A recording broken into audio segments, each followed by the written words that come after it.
Hi, my name's Andy. Welcome back to my channel. In this video, I will be showing you an ultra small, ultralight, compact folding bike setup for a survival situation or folding bike touring. All of the stuff I will show you is my own gear. This is all stuff that I use. With the exception of a few things which I'm yet to try. But I'm pretty excited to go out and try this stuff, so I'll show you this video, and then maybe in a week or so you might see another video of me out there trying this stuff on the trail. So let's get started. This is a very small folding bike that I have here. It's a 16-inch wheel folding bike with 1 speed. If you want to see a video that I made about that, there's one on my channel. It's a really cheap bike. I bought this for $40 in New Zealand, which is about 30 US dollars, just basically to see what the cheapest folding bike option that I could get secondhand was. So there you go. There's all sorts of bargains out there. So we'll start with the bike here. I've got it folded down into a pretty small. It's pretty light. So that's the folding bike. I'll measure it up for you just so you'll know how big it folds down. So the idea of this video is to look at like a very compact setup. So that's 70 centimeters wide by about 50 centimeters high.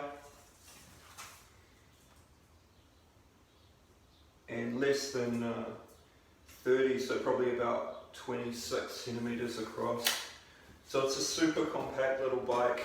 It's not really designed for doing any long distance touring, but if you want something that you can just have ready in your car for a survival situation, or you know, just an ultralight compact traveling setup, that's the bike that I will show you today, and I'll pack it up with all the gear that we're taking.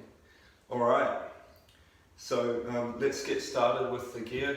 Usually when I've been traveling around on a bicycle, I've been traveling on a folding bike in England, in Europe, in Japan. I set it up with some carriers, so usually a rear carrier and a front carrier, and I don't use panniers. So what I generally do is pack everything into bags and tie it onto the bike, just using this stuff here, which is, it's just inner tube from old bike tubes. Oh, that one's a bit weathered now, but you have it in various lengths and you use it to tie the gear onto the bike. So a very useful and very inexpensive way of carrying gear on a bike that I find is using these things here. They're reusable shopping bags, and I like to get the dark coloured ones. The black ones are really good. They actually have a logo of the supermarket, but I've turned it inside out, so we won't show that. So I have a couple of those usually, and then I usually carry a few extras, because if you go to do some groceries when you're out there cycle touring, it's super useful. You just throw it all in there and then tie it on the bike again. So I'd say the number one thing, if you're going to spend the night out, that you'll probably need, if you're going cycle touring and you're going to go camping out, is a sleeping bag. So this one here, I bought it years ago for my first trip, one of my first trips out, and it's a very lightweight and most of all very small. And it has this compression sack, so you can actually crush it down pretty small to pop it in your backpack or whatever. So that's not suitable for very cold weather. It's probably only good in the summer and spring and autumn. I have slept in it in some pretty cold weather, and I did get pretty cold. But that's what I would recommend, something really small, lightweight and compact. compact, so it doesn't take up a lot of room. So pop that in the bag. And if you're not going to take a tent, because I've generally taken a tent, but they are quite bulky. They're pretty good though, because if you have a tent, you're going to be keeping yourself out of the elements and away from any other potential things that might come across you in the night time and interfere with your night's sleep, such as rodents and I don't know, whatever. You might be in a country where there is snakes or something like that, so having a tent is probably kind of good. I don't know if snakes bother you. I'm from New Zealand, there's no snakes down here, but one thing that I'm using, and I'm going to use on this trip, is a travel hammock. And this one is this nice dark sort of army green colour. And I'll show you the brand there. I don't know if you can get that wherever you might be, but that's the one I bought in New Zealand. What I'll probably do is put a few links down below for various items that I've shown in the video. They might not be exactly the same, but if you're looking for them, then you'll be able to find them. So it's a travel hammock, and what I did is I got a one-person hammock. They do have double hammocks. I mean, if you're a larger person, it might be a good option, but I don't think it'd be very comfortable to try and sleep two people in a hammock. So, but you know, if you've tried that, let me know in the comments. So hammock. And the other thing that I did buy, and you could use this instead of a hammock, and I have used this just with my tent set up, is a sleeping mat, a nice compact sleeping mat like this. They have some pretty good technology these days, so you can get something that's pretty small and lightweight, and is also very strong and robust and gives you a good night's sleep. So this one is supposed to be super comfortable. I'll just show you the brand again. Yeah, you just blow it up. It's not a thermarest, it's not self-inflating. It has a valve, so you blow it up and then you flip the valve and then you can push all the air out of it to pack it down again. So that's the sleeping mat. Now you can, if you're in a cold climate, you can put the sleeping mat in the hammock and then sleep on that, and you'll have a much better night's sleep. So far that's all of our sleeping gear in this bag, and the bag's not full yet, so we can probably add a few more things in there. I'll put into there, because it's all soft stuff, I'll pop in a raincoat. So again, I carry a raincoat that's like super, just a thin, light material, but it's really, it works quite well, even in you know, some heavy showers. If you're out in the rain, and like if you've been cycle touring before and you've been in the rain, you basically just get soaked no matter what you're wearing, unless you're wearing quite thick, sort of rubberized rain gear. And I have worn that before in the past, but you get really, really sweaty. So I just take a raincoat like that, and if it rains too heavily, I just try and find some shelter. But that's sort of a Gore-Tex material, very thin. It's quite a good quality one. It wasn't cheap, but again, it's that green, sort of army green colour. If you're out doing some stealth camping in the forest, I prefer to wear this kind of colour. So pop that in there. So it's getting towards, you know, pretty full now, but we can throw in the beanie. Now that's a woolen beanie, quite good quality. It is nice to wear wool on your head, because if you wear acrylic you'll sweat. So that's a nice woolen beanie, lightweight again, small. Pop that stuff in.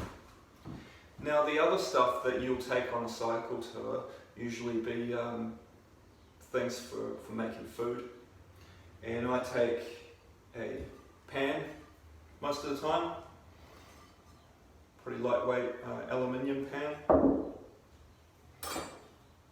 fork, a spoon, a can opener if you are going to eat canned food. You can open the can with a knife, so you don't need to take one of those. but it's useful. Again, if you carry canned food on your cycle trip, it's quite heavy, but I like to eat canned food if I arrive in a town, and then I can buy some canned food and eat it that night, and not really carry it with me. But if I'm camping close to a town, yeah, I usually treat myself with canned food. So that's some of your cooking gear, and then also a knife. So this one is just a basic. It's a very cheap knife, but it's kind of a utility knife as well as one that can be used for cooking, and it has a nice little holder thing. So very useful because it won't stab through your bag when you put it in your bag, because if you've ever put the knife in the bag and it's stabbed through, it's really annoying. So that's nearly all of the cooking gear, but the other thing that's probably the most useful is the camping gas cooker.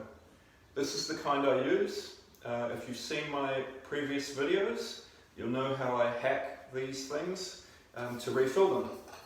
But the actual camping cooker part is pretty small, and also it folds down.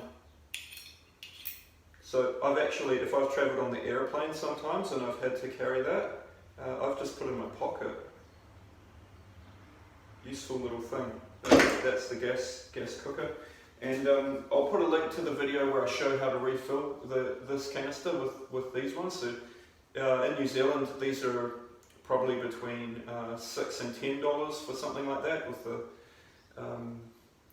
it's got a threaded valve on it, especially for this kind of stove. When I refill them with these, which are extremely inexpensive, they're about $1. And what I use to do that is this little adapter. So I might put a link in the description to that if you want to refill the gas canisters. You save quite a bit of money doing that. So the next useful stuff, personal stuff, first aid kit. I just take a basic, very basic.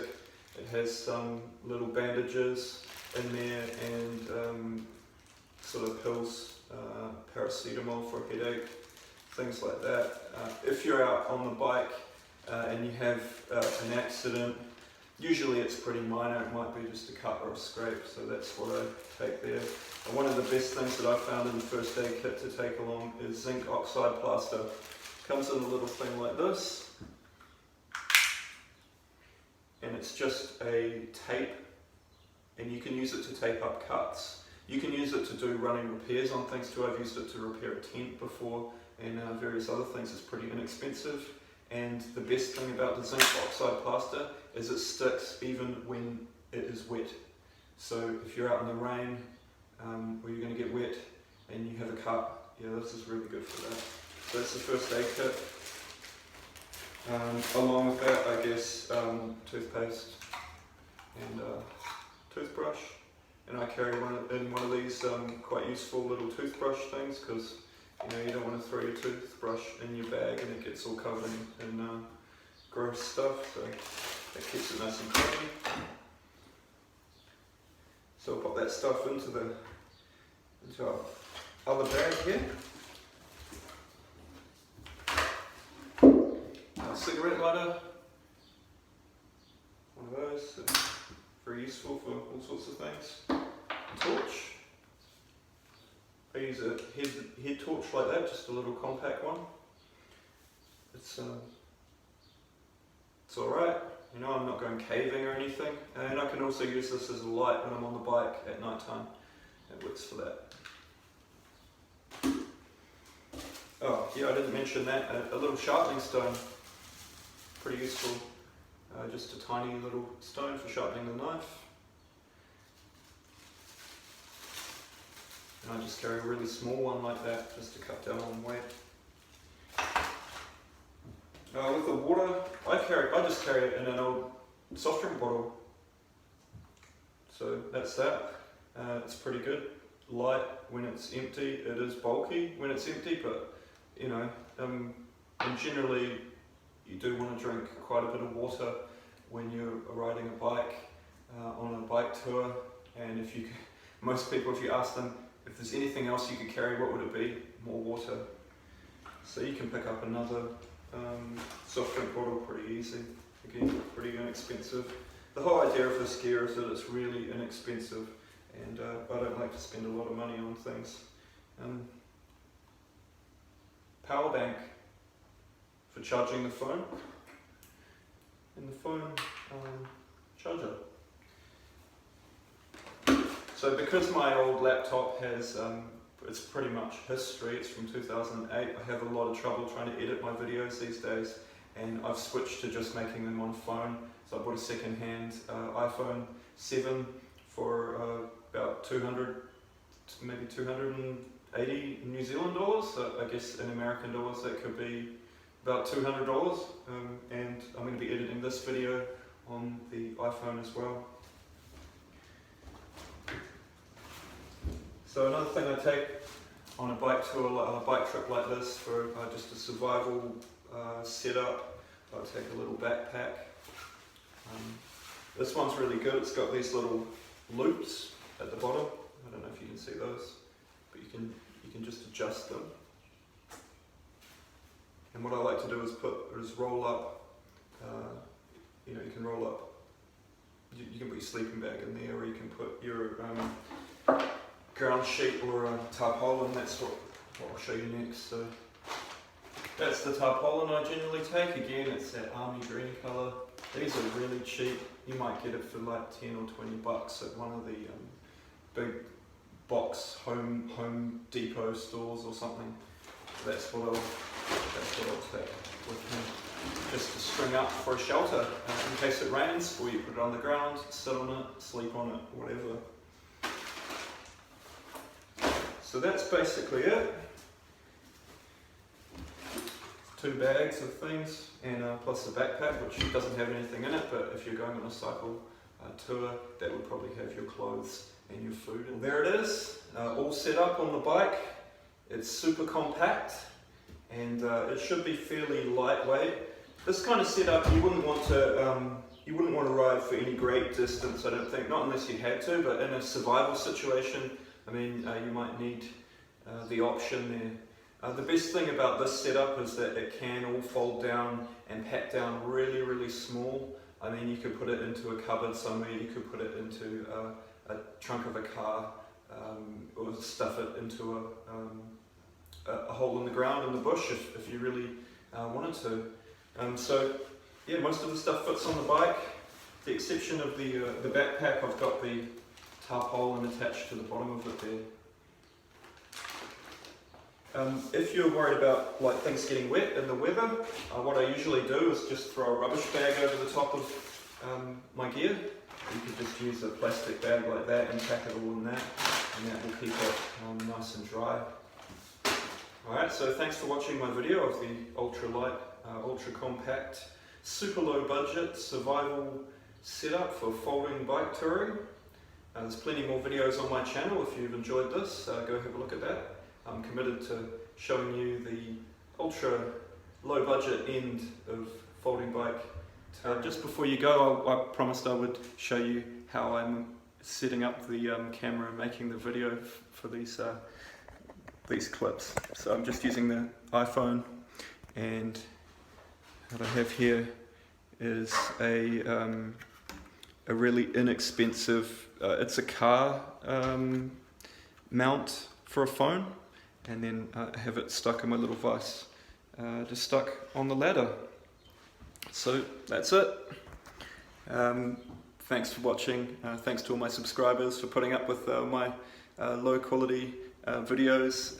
Hopefully they'll get better as we get along. And yeah, thanks a lot, and best of luck out there.